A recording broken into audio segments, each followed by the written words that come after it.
The massive alien ship appeared above Luna Station without warning.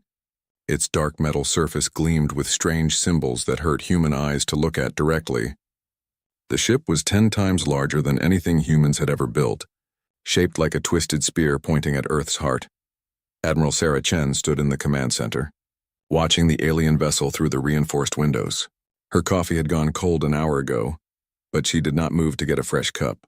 Around her, technicians worked quietly at their stations, checking weapons and shields that everyone knew would be useless against such a massive ship. The communication array crackled to life.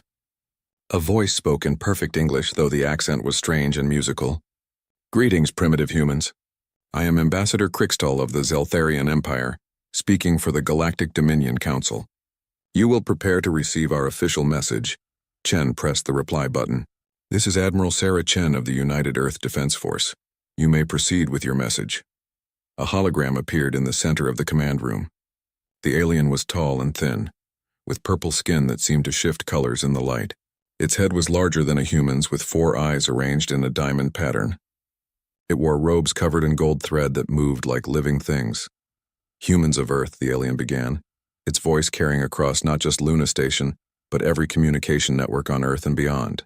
"I bring greetings from the Galactic Dominion Council, the rightful rulers of this galaxy. For 3,000 years we have maintained peace and order among the stars." The alien paused, as if expecting some response. When none came, it continued. "Your species has now reached the level of development where you must join our great civilization.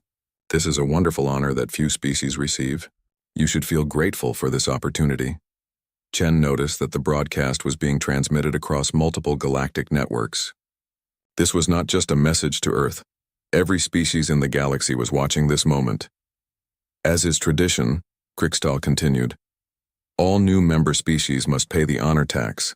This tribute shows your respect for the Council and your willingness to contribute to galactic peace." The alien's 4 eyes seemed to focus directly on Chen. "Your tribute requirements are quite reasonable for a species of your size and development." Numbers appeared in the hologram beside the alien. The demands were staggering. 40% of Earth's entire industrial output each year, 30% of all food production, access to all human technology and scientific research, 10,000 humans to serve as workers in council facilities across the galaxy. Additionally, the alien said, Earth must accept a council governor who will oversee your planet's integration into our civilization.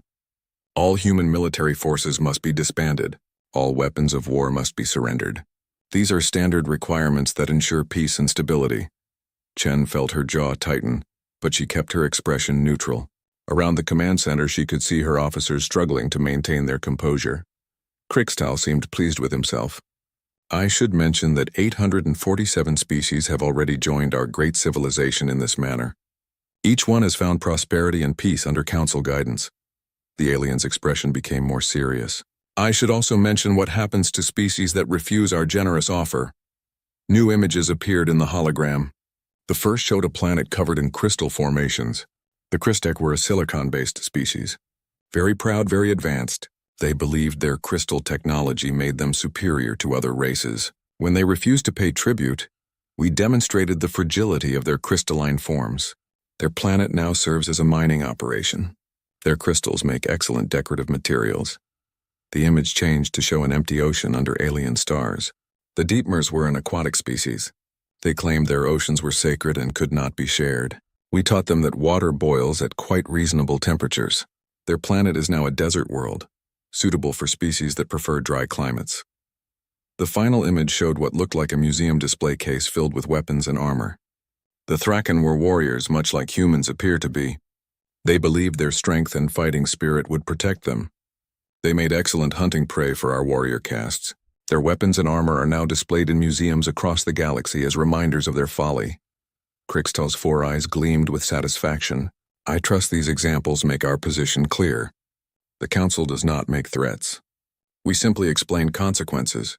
You have 3 standard galactic days to prepare your tribute and surrender documents. This is more time than most species receive, as we recognize that primitive cultures need longer to understand their situation." The alien leaned forward slightly. "I should add that this conversation is being broadcast live across all galactic networks. Every species in the galaxy is watching to see how Earth responds. Your decision will be remembered for thousands of years." Chen looked around the command center. Her officers were watching her with trust and determination. Through the windows, she could see Earth hanging in space like a blue marble. 4 billion years of evolution had led to this moment. Everything that made humans what they were was about to be tested. She thought about human history. The species that had survived ice ages and plagues. The people who had fought wars that nearly destroyed their planet, then somehow found ways to rebuild and reach for the stars. The children playing in parks on Earth who deserved to grow up free. Chen stepped forward until she was directly in front of the hologram. She knew that every human was watching. She knew that 847 enslaved species across the galaxy were watching. She knew that the 12 most powerful races in the galaxy were watching. The command center fell silent. Even the quiet hum of machinery seemed to fade away. In that silence, Chen could hear her own heartbeat and the breathing of her crew. She looked directly into Krixtal's 4 eyes. The alien seemed confused by her calm expression. It had expected fear or anger or desperate pleading. Instead, Chen looked as steady as a mountain. "Ambassador Krixtal," she said in a clear, strong voice that carried across every communication network in the galaxy. "I have heard your demands. I have seen your examples. I understand your position perfectly." The alien nodded, clearly expecting immediate surrender. This was how it always went. The primitive species would understand their hopeless situation and submit to the inevitable. Chen took a deep breath. Somewhere on Earth, her daughter was probably watching this broadcast. Somewhere on Luna, her husband was holding his breath. Across the solar system, millions of humans were waiting to learn their fate. "On behalf of the human species," Chen said, her voice carrying the weight of 4 billion years of evolution, "our answer is simple." The alien leaned forward expectantly. Chen looked directly into the camera that was broadcasting to the entire galaxy. Every enslaved species, every council member, every creature that lived under the shadow of the Dominion. Her voice was steady and clear when she spoke the single word that would change everything. "No." The word hung in space like a physical thing. Across the galaxy, billions of creatures stopped what they were doing and stared at their communication devices. The single syllable seemed to echo through the vast emptiness between stars. Ambassador Krixtal's 4 eyes widened until they looked like purple saucers. His mouth opened and closed several times, but no sound came out. For the first time in his 300-year career as a council diplomat, he had heard something that his brain could not process. I beg your pardon?" He finally managed to say. Admiral Chen had not moved. She stood with her hands clasped behind her back, looking as calm as if she had just ordered coffee. "I said no, Ambassador. Earth declines your offer." On the Council's capital world of Hegemony Prime, 12 of the most powerful beings in the galaxy sat around a table made from compressed stellar matter. For several seconds, none of them moved or spoke. Hive Queen Zaxth was the first to break the silence. Her insectoid body began clicking and chittering rapidly, a sound that in her species indicated extreme agitation. "This is impossible," she said through her translator device. "No species refuses the tribute demand. It has never happened." The luminary representative flickered between several different colors of light, each one expressing a different emotion, blues of confusion mixed with reds of anger and whites of disbelief.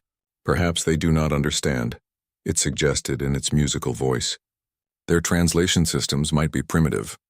Prime Minister Gyloth of the Gastropod Empire oozed several inches across the floor, leaving a trail of glistening slime that indicated stress. His massive slug-like body trembled as he spoke.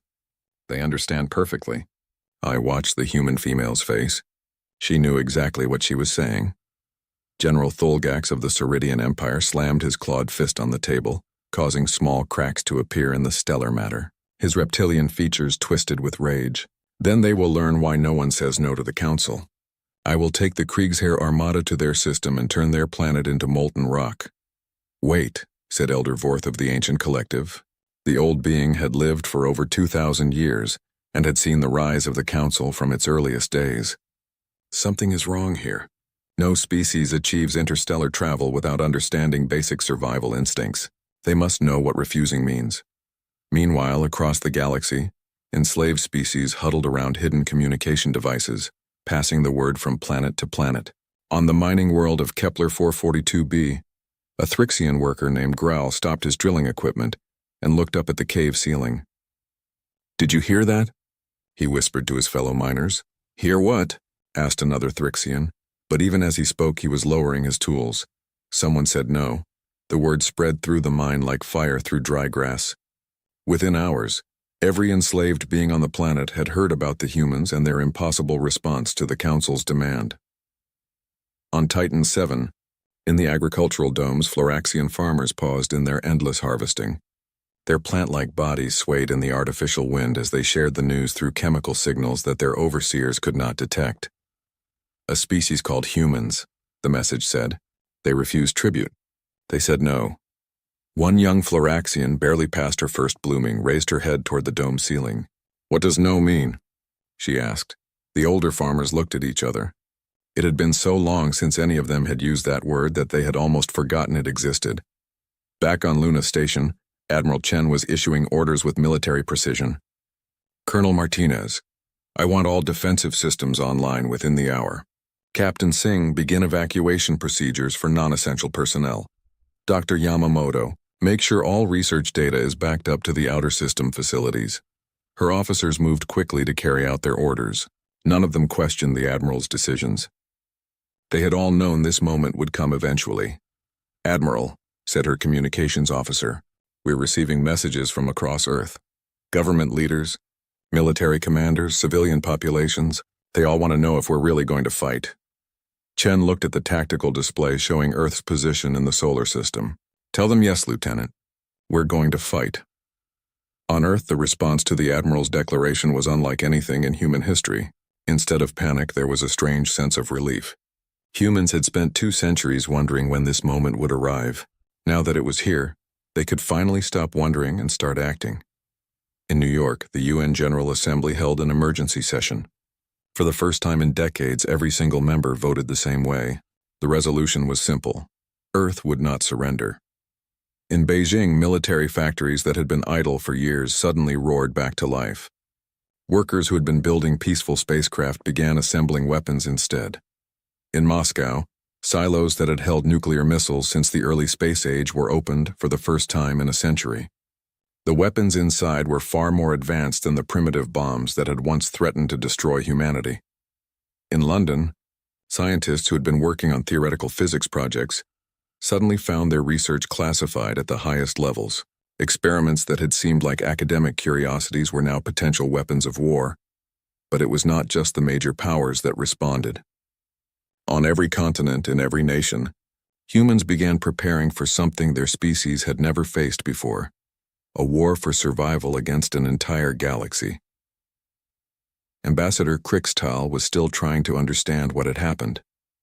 Admiral Chen, he said, his voice higher than before, I do not think you appreciate the seriousness of your situation. The Council has never been refused. The consequences for defiance are extreme. Chen turned to look at the alien hologram again. Ambassador, I think you're the one who doesn't understand. You've been dealing with civilized species for 3,000 years. Species that achieved peace before they reached the stars. Species that learned cooperation before they learned to fight. She walked closer to the hologram, her boots echoing in the quiet command center. Humans are different.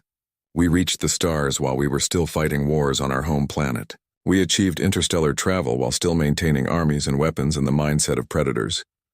Krixtal's purple skin began to shift toward a paler shade. What are you saying? I'm saying, Chen replied, that you've made a mistake. You assumed we were like all the other species you've conquered. Peaceful, reasonable, afraid of death. She smiled, and there was no warmth in it. You're about to learn why that assumption is wrong. The alien's image flickered as if his ship's power systems were fluctuating. The Council will not tolerate this defiance. War fleets will come. Your planet will burn, Chen nodded calmly. Yes, they will come. And when they do, they'll learn something that the galaxy has forgotten. What is that? Admiral Chen's smile became sharper.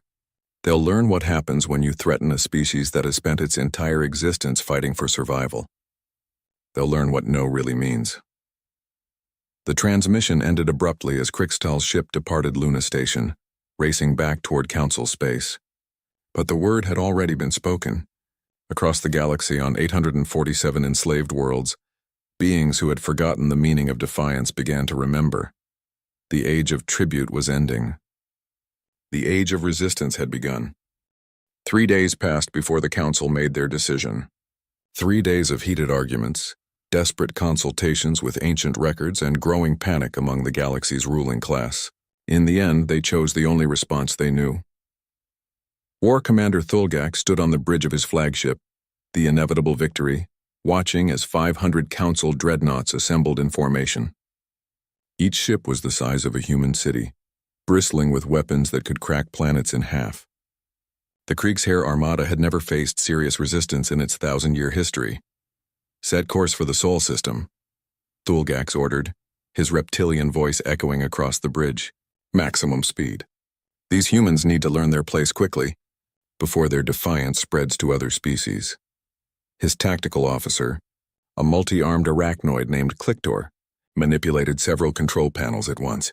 "War Commander, our intelligence reports indicate the humans have approximately 200 ships in their defensive fleet. Primitive designs, minimal armament." Thulgax's lipless mouth stretched into what might have been a smile. 200 ships against 500 dreadnoughts. This will be over before it begins. Perhaps we should capture some of them alive, as an example to other species. The Armada entered hyperspace, traveling faster than light toward Earth. As they flew, automated systems broadcast their approach to every inhabited world in the galaxy. This was another council tradition. Everyone would watch as the humans were destroyed, learning what happened to those who defied the established order.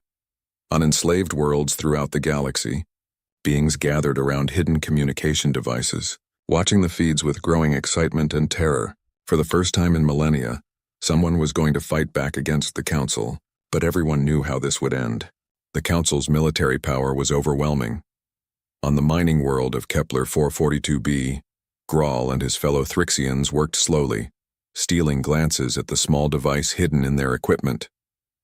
The human fleet looked pitifully small compared to the massive council ships approaching their system. "They're brave," whispered one of the miners. "Stupid, but brave." "Maybe," Graal replied, but something in his chest felt different. For the first time in decades, he felt something other than resignation. Hope was a dangerous emotion for a slave, but he could not push it away. The Kriegsheer Armada dropped out of hyperspace at the edge of the Sol system, their massive ships casting shadows across the outer planets. Thulgax studied the tactical displays, noting the positions of human defensive installations. "Curious," he said, examining the readouts. "They have scattered their ships throughout the system instead of concentrating them near their homeworld. Poor strategy. We can destroy them piece by piece." Clictor's many eyes focused on different screens simultaneously. "War Commander, sensors detect approximately 50 defensive platforms near the planet they call Pluto. Should we clear them before proceeding inward?" Thulgax waved a clawed hand dismissively. "Destroy the planet first. Let them watch their outer worlds burn before we reach their precious Earth. Charge the planet cracker." The flagship's main weapon began to glow with devastating energy. Planet crackers were the Council's ultimate demonstration of power. A single shot could split a world in half, turning solid matter into expanding clouds of debris. "Weapon charged." "War Commander," reported the weapons officer. "Fire!" The beam lanced out across space, carrying enough energy to vaporize a moon. It struck Pluto's surface and disappeared. The energy simply vanished, absorbed by something the Council sensors could not detect. Thulgax stared at his displays in confusion. What happened? Why is that planet still intact? Before anyone could answer, Pluto began to change. The rocky surface split open like flower petals, revealing something underneath that made Thulgax's reptilian blood run cold. The entire planet was hollow, and inside was the largest space station he had ever seen. Weapon emplacements emerged from hidden bays. Shield generators that had been disguised as surface features began to glow with power. What had appeared to be a dead planet was actually a massive fortress. "Impossible," breathed Clictor. "How did they hollow out an entire planet without us detecting it?" Thulgax was about to respond when his sensors began screaming warnings. Throughout the Sol system, similar transformations were taking place. Asteroids were unfolding into weapons platforms. Moons were revealing hidden military installations. What had looked like space debris was forming into vast drone swarms. "War Commander," his communications officer called out. "We're receiving a transmission from the human fleet."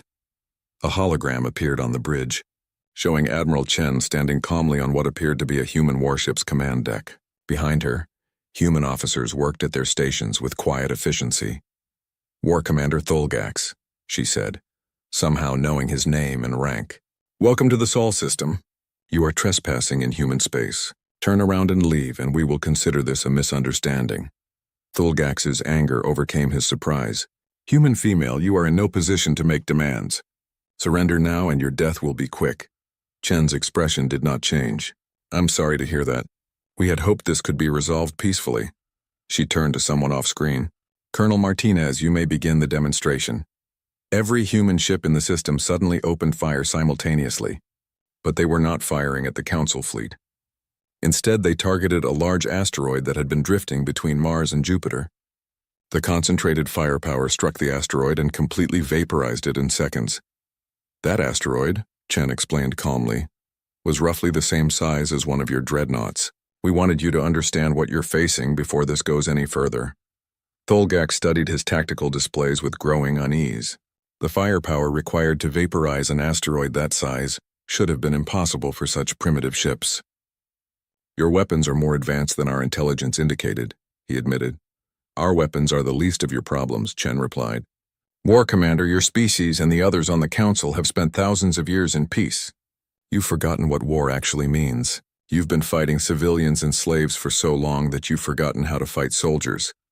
She gestured to the tactical display behind her, which showed the positions of both fleets. "You have superior numbers and firepower. Under normal circumstances, that would guarantee victory. But these are not normal circumstances. What do you mean?" Thulgax demanded. Chen's smile was sharp and cold. "I mean that humans are the first species to reach the stars while still actively fighting wars. We achieved interstellar travel while maintaining standing armies, nuclear arsenals, and the psychological conditioning of apex predators. We are not a peaceful civilization that learned to build spaceships. We are a warrior species that happened to invent faster than light travel."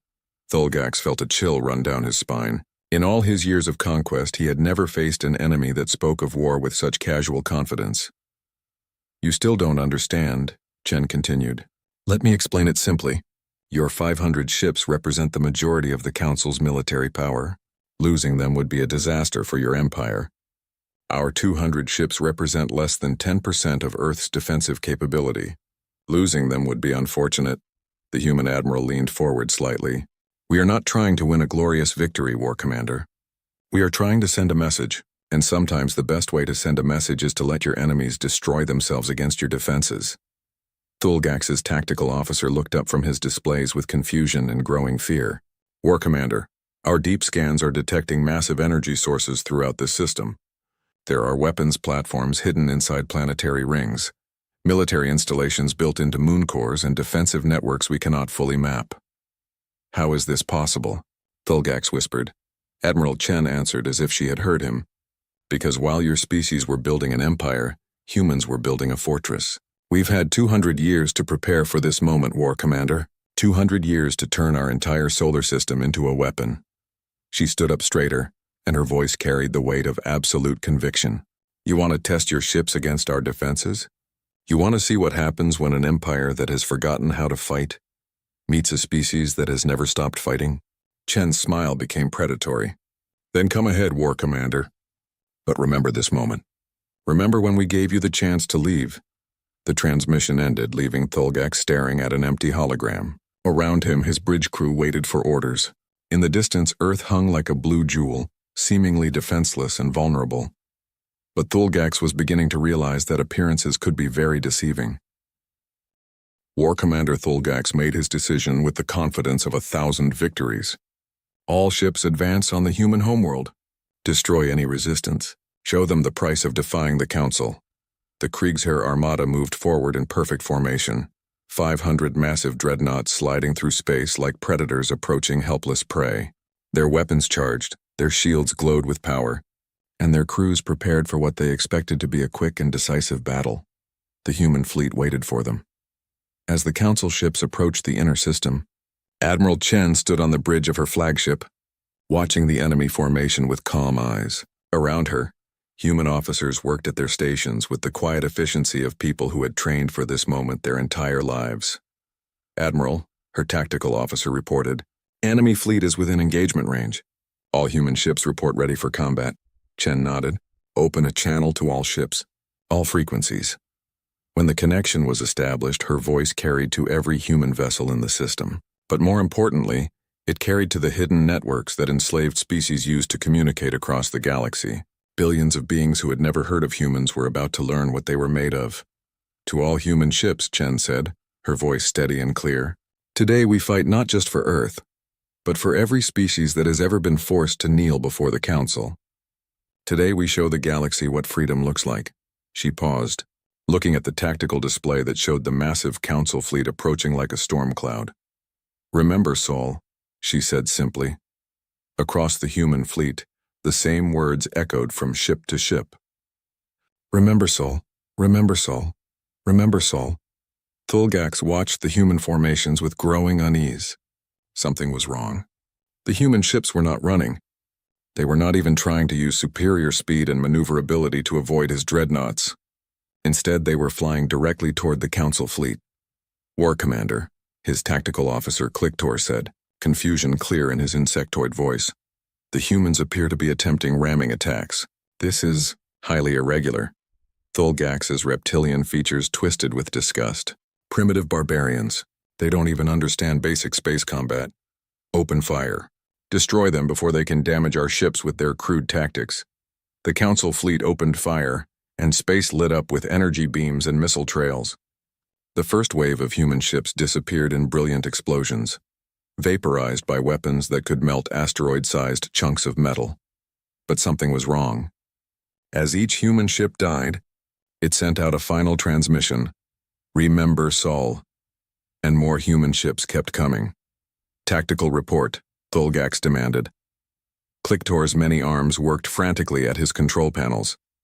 War Commander, we have destroyed 37 human vessels, but our sensors are detecting additional ships emerging from hidden positions throughout the system. The total human fleet appears to be larger than initially estimated. On the mining world of Kepler 442b, Graal and his fellow slaves watched the battle feeds with growing amazement.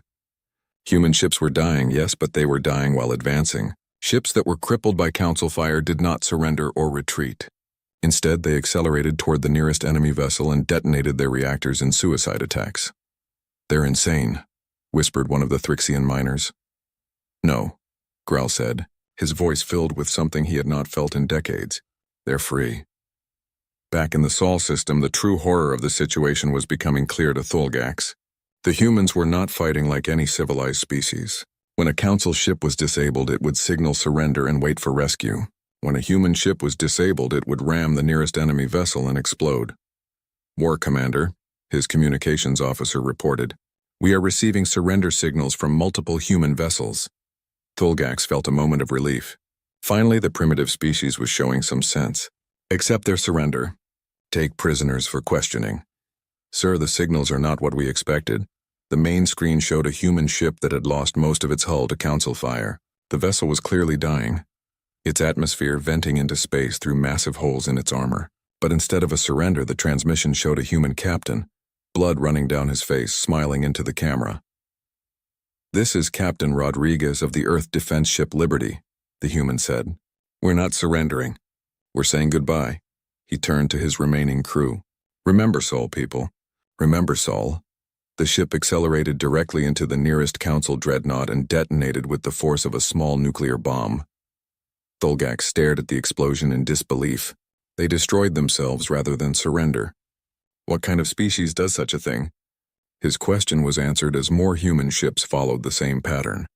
Vessels that should have been helpless instead became weapons, using their own destruction as a tool of war. Council crews who had expected easy victory found themselves facing an enemy that viewed death as just another tactical option. War Commander, Clictor reported, his voice higher than usual. Our casualties are mounting. We have lost 43 ships to ramming attacks. The humans are using their vessels as guided missiles. Thulgax's anger overcame his shock. Then we destroy them from long range. Do not let them get close to our ships, but the humans had anticipated this. As the Council fleet tried to maintain distance, the hidden weapons platforms throughout the Sol system began to fire. Asteroids that had seemed like harmless space debris suddenly revealed massive railguns that launched projectiles at Significant fractions of light. Speed moon-sized installations opened fire with energy weapons that had been building power for decades. The rings of Saturn turned out to be filled with automated defense platforms that swarmed council ships like angry insects. "This is impossible," Thulgax roared.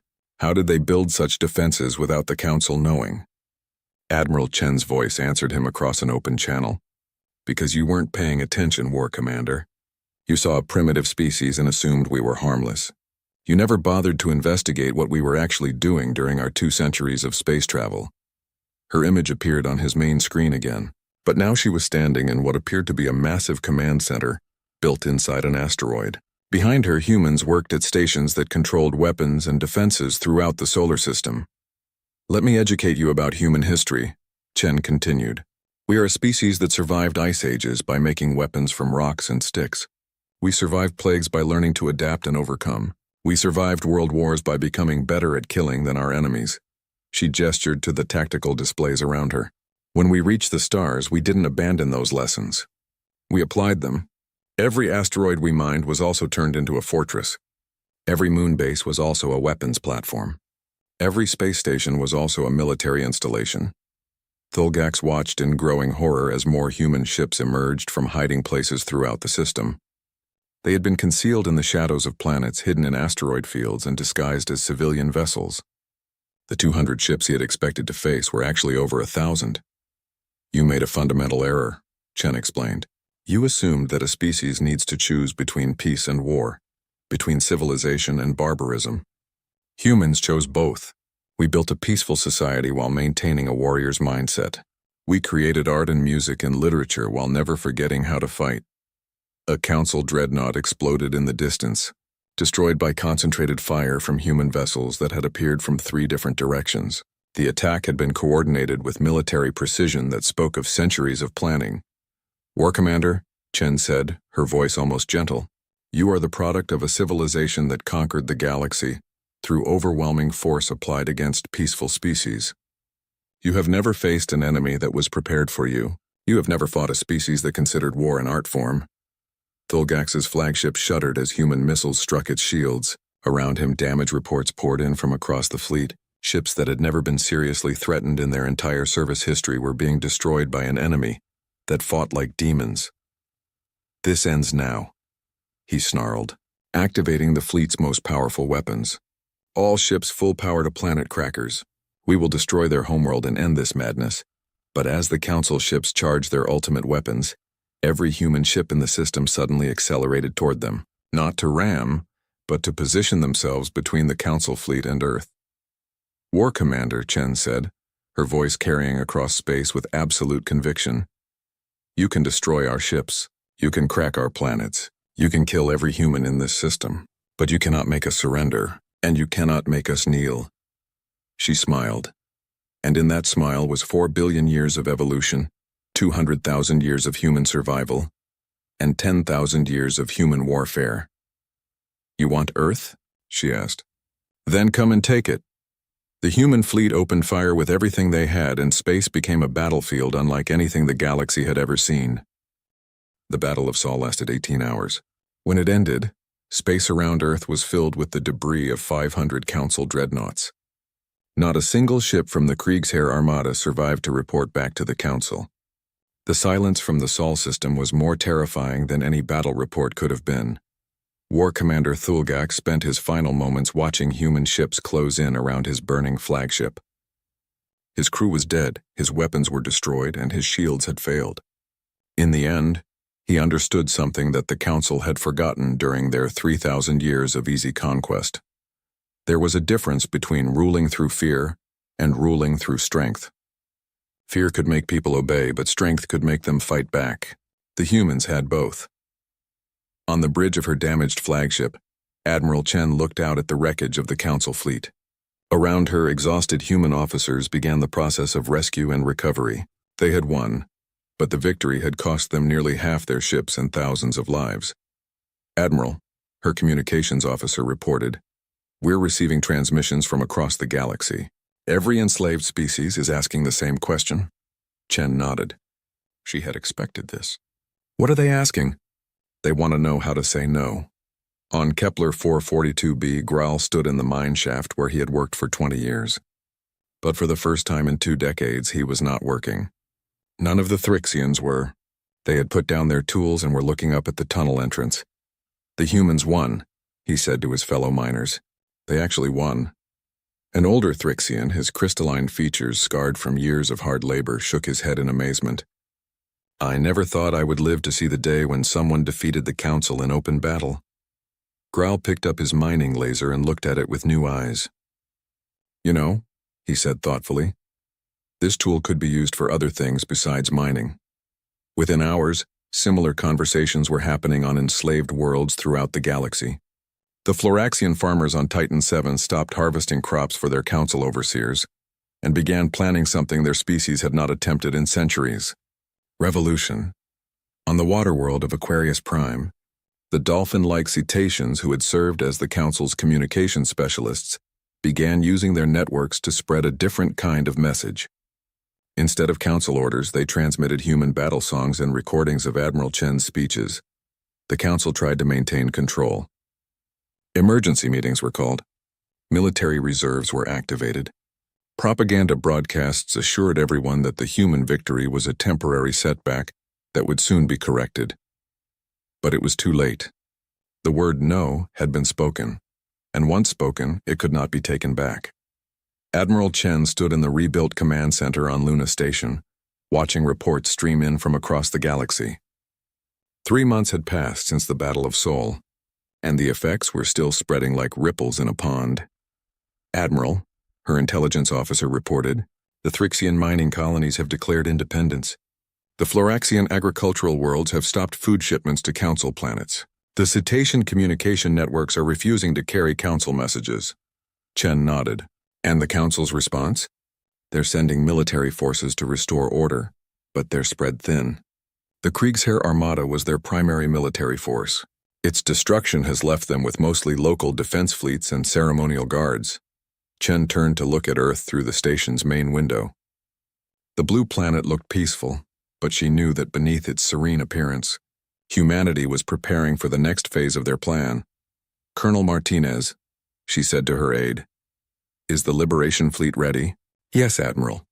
200 ships fully armed and equipped for extended operations. The crews are volunteers from every human colony and military service. Chen smiled. Then it's time to keep our promise. Begin Operation Freedom. The Human Liberation Fleet departed Earth space with a message that they broadcast to every inhabited world in the galaxy. The transmission was simple and direct, delivered by Admiral Chen herself. To all enslaved species, to all beings who have been forced to live under council rule, we bring you greetings from free humanity. We said no to the council's demands, and we invite you to join us in saying no to their entire system of oppression. The message continued as human ships spread throughout the galaxy, not as conquerors but as liberators. Freedom is not something that can be given to you. It is something you must take for yourself, but you do not have to take it alone. On Kepler 442b, human ships arrived just as the Thrixian miners were facing a council military response. The small fleet of local security vessels that had been sent to restore order found themselves confronting human warships that had learned their lessons in the fires of Sol. Graal watched from the surface as the brief battle unfolded in space above his world. The council ships lasted less than an hour before they were either destroyed or fleeing toward the galactic core. Welcome to freedom, the human ship captain said in a transmission to the planet's surface. What do you want to do with it? The answer came not just from Kepler 442b, but from hundreds of worlds across the galaxy. Species that had been enslaved for millennia began reclaiming their heritage, their culture, and their right to self-determination. The Council's response was predictable and desperate. They gathered their remaining military forces and launched a final assault on Earth, determined to destroy the source of the rebellion before it could spread further. They never reached the Sol system. Human fleets met them at the edge of Council space, supported by ships from dozens of newly liberated species. The final battle of the Council War was fought not around Earth, but around Hegemony Prime itself. When the shooting stopped, the Galactic Dominion Council had ceased to exist. Their capital world was occupied by a joint force of humans and freed species. Their fleets were destroyed or captured. Their leaders were in custody or exile, But the humans did not replace the council with their own empire. Instead, they called for something the galaxy had never seen: a democratic assembly where every species had an equal voice.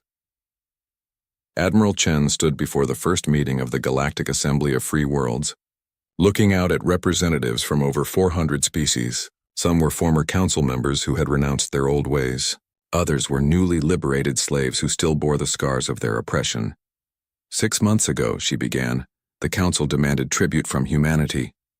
They expected us to submit, as 847 other species had done before us. They did not understand that submission is a choice, not an inevitability. She paused, looking around the vast chamber. Today we gather not as rulers and subjects, but as equals.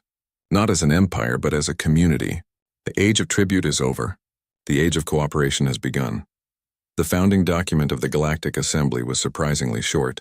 Most of it dealt with practical matters of trade, communication, and mutual defense. But the opening statement was just 2 words, carved into stellar matter so they would last until the heat death of the universe, never again. On Earth, children played in parks under blue skies, unaware that their planet had become a symbol of freedom throughout the galaxy. In schools across hundreds of worlds, young beings of dozens of species learned about the day when a single word changed everything. And in the depths of space, human ships continued their patrols, carrying a simple message to any species that might think about rebuilding the old order. The message was broadcast on all frequencies in every known language. If you want to rule others, you must first ask their permission. If they say no, that is the end of the conversation. The galaxy had learned a simple truth. Sometimes the most powerful weapon is not a planet cracker or a fleet of dreadnoughts. Sometimes the most powerful weapon is the courage to speak a single word. No, Admiral Chen retired from active service 3 years later, but she kept a simple plaque on her desk that reminded her of the moment that changed everything. It contained just one word, but that word had freed a galaxy. Sometimes that's all it takes.